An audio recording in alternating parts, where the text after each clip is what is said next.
Suivant l'importance des chantiers, le béton est fabriqué avec divers matériels. Ici, une bétonnière à axe incliné pour les petits chantiers. Une bétonnière à axe horizontal pour les chantiers moyens. La bétonnière portée, appelée communément camion toupie, pour les chantiers importants. Les avantages de la bétonnière portée sont suppression d'un poste fixe de bétonnage sur le chantier, une bonne qualité de béton, un gain de productivité. Les centrales à béton qui alimentent les bétonnières portées disposent de malaxeurs pour la fabrication du béton. La bétonnière est placée à proximité des granulats et du poste d'eau. Les pieds sont coulissants. Le verrouillage est assuré par des goupilles.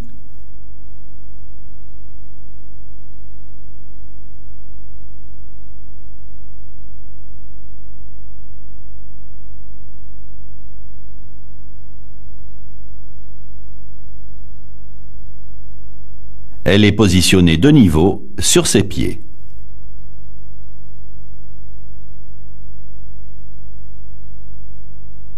La hauteur des pieds est suffisante lorsque les roues décollent du sol. Maintenant, la stabilité est parfaitement assurée. Le timon est enlevé.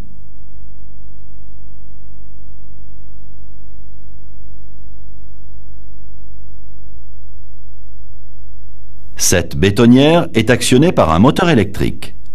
Il faut s'assurer que l'alimentation du secteur correspond au voltage demandé par la plaque signalétique, ici du 220 volts. L'alimentation électrique est raccordée à la terre.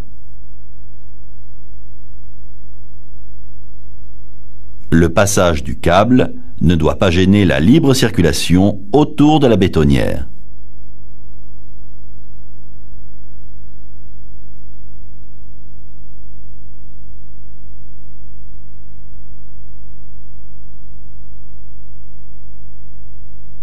L'interrupteur commande la mise en route du moteur.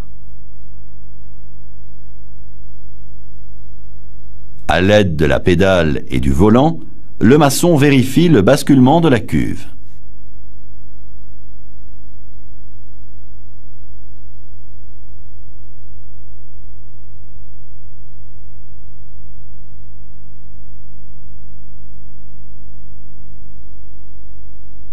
L'inclinaison de la cuve influe sur la qualité du béton.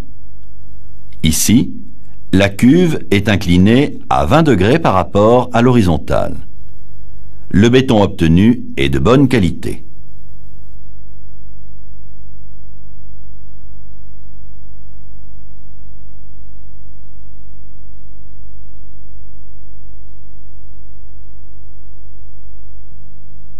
Pour une capacité de malaxage de 120 litres, les quantités d'éléments sont une brouette de gravier, un demi-sac de ciment, une demi-brouette de sable, un seau d'eau. Le chargement s'effectue dans l'ordre suivant: l'eau, un tiers de la quantité de gravier,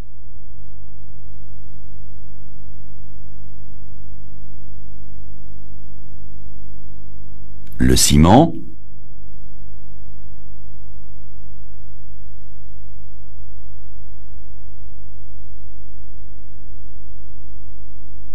le sable,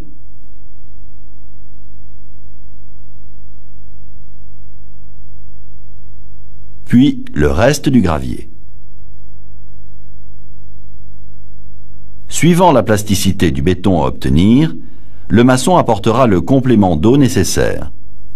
Attention, un rajout d'eau trop important détériore la qualité du béton. La durée de malaxage avec ce type de bétonnière est de 2 minutes. Cette durée permet d'obtenir un béton de qualité. La plasticité du béton convenant, le contenu est versé dans la brouette.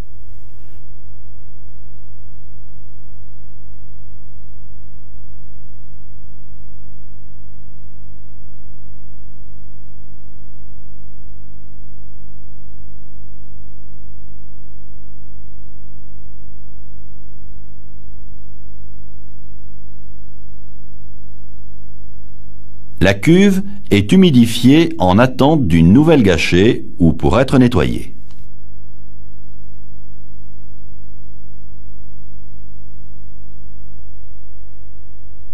La fabrication du béton est terminée.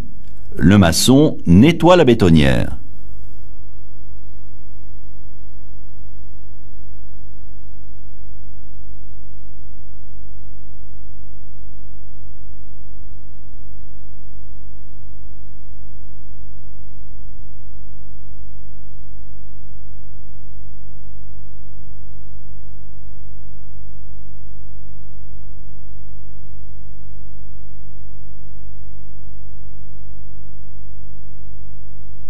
La fabrication du béton terminée, le maçon doit nettoyer la bétonnière. L'eau est versée.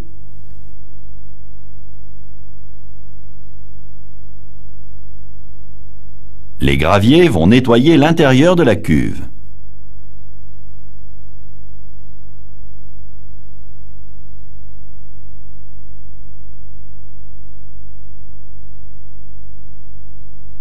L'ensemble de la cuve est gratté par basculement.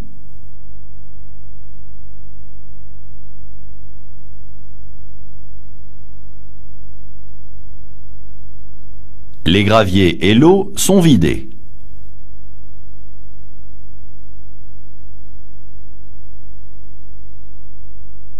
Le maçon rince une deuxième fois à l'eau claire.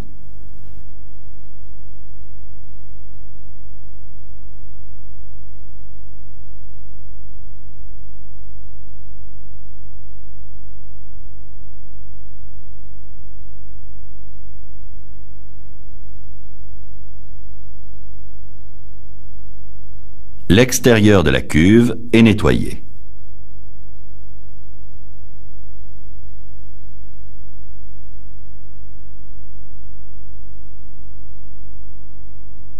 La cuve est propre. Le courant est coupé.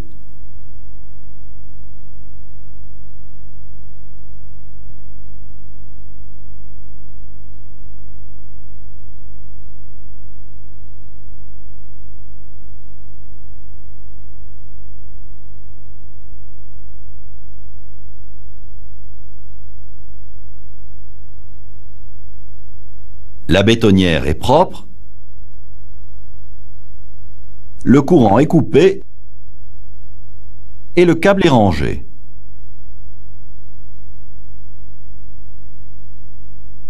Le timon est mis en place.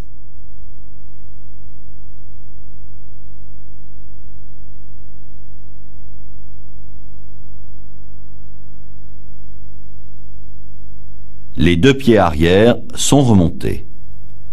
La bétonnière repose sur les roues.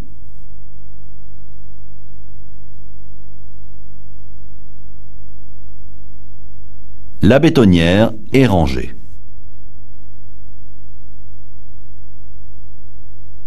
Périodiquement, le maçon graisse uniquement les roulements avec une pompe à graisse. Seule la roue crantée de la cuve ne se graisse pas, car le sable, en se mélangeant à la graisse, use prématurément les dents. Le poste de bétonnage est nettoyé.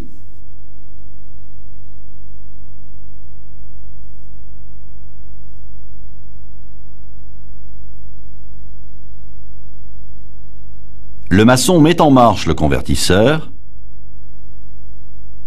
puis l'aiguille. L'aiguille est plongée dans le béton. C'est la vibration interne ou pervibration. Le vibrateur est fixé au coffrage à l'aide d'un serre-joint spécial. Les vibrations sont transmises au coffrage. C'est la vibration externe.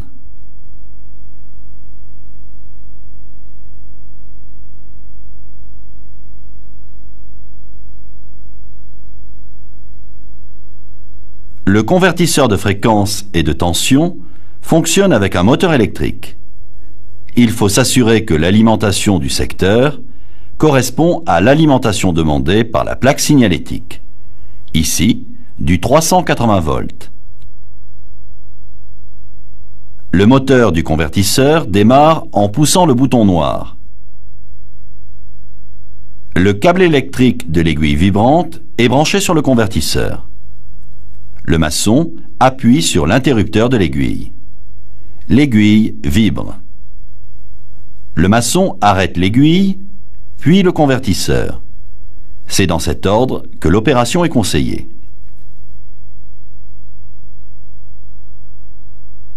La mise en route commence obligatoirement par la mise en marche du convertisseur, puis du vibreur. Dans cet ordre, le moteur électrique ne peine pas.